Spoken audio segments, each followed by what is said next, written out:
ये लो भैया, पूरे 12 किलो गेहूं है, अच्छे से पीस देना।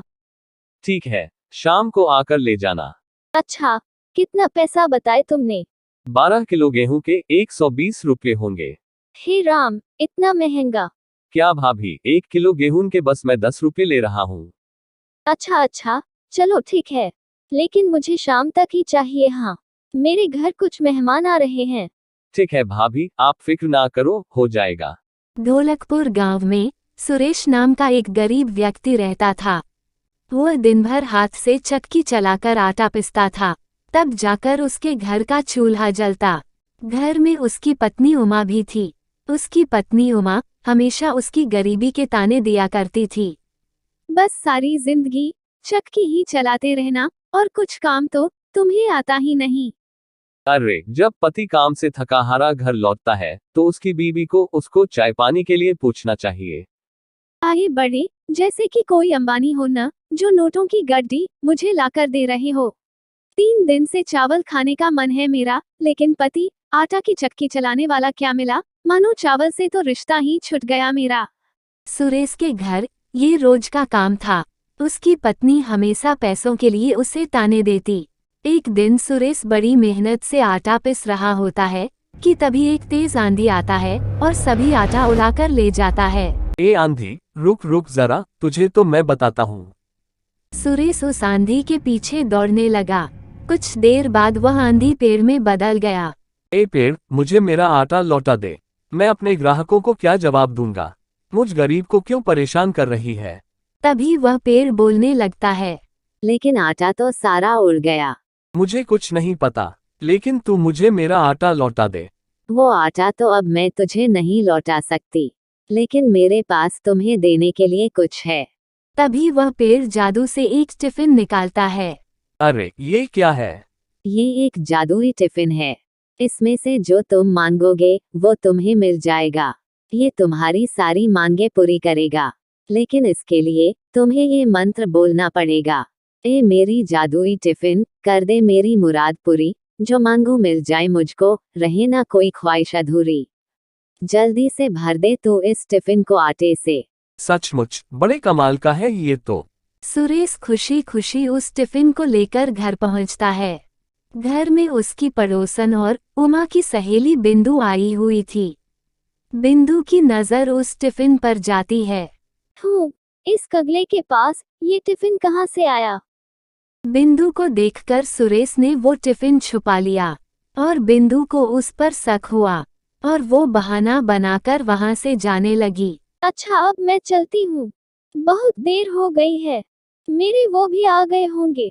लेकिन बिंदु बाहर जाकर खिड़की से सारी बातें सुनने लगती है। क्या है, क्यों घोड़े पे सवार हो रही हो? मैं तुम्हें अभी एक चमत्कार दिखाता हूँ।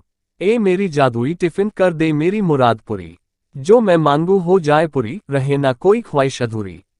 जल्दी से भर दे तू इस टिफिन को आटे से। तभी उस टिफिन में और आटा आ जाता है। बाप रे, ये जादू कहाँ से सीखा आपने? सुरेश उमा को सारी बात बता देता है। वाह जी वाह, अब तो हमारी दिन ही बदल जाएंगे। हाँ, आटा भी आ जाएगा और चक्की चलाकर मेहनत भी नहीं करनी पड़ेगी। अगले दिन जब सुरेश और उमा बाहर गए थे तो बिंदु चुपके से उसके घर गई और जादुई टिफिन उसने चुरा ली और वहां वैसे ही दूसरी टिफिन रख दी। अगले दिन जब सुरेश को आटा पीसने का ऑर्डर आया तो उसने उस टिफिन का इस्तेमाल करना शुरू कर दिया। लेकिन उसके बार बार मंत्र पढ़ने पर जब उसमें से कुछ नहीं निकला तो सुरेश ने गुस्सा होकर बोला, उस पेड़ ने मुझे धोखा दिया है।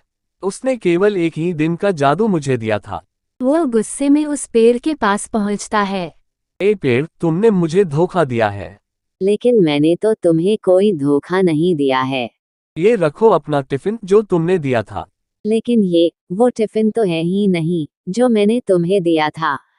अच्छा, तो क्या अब मैं झूठ बोल रहा हूँ?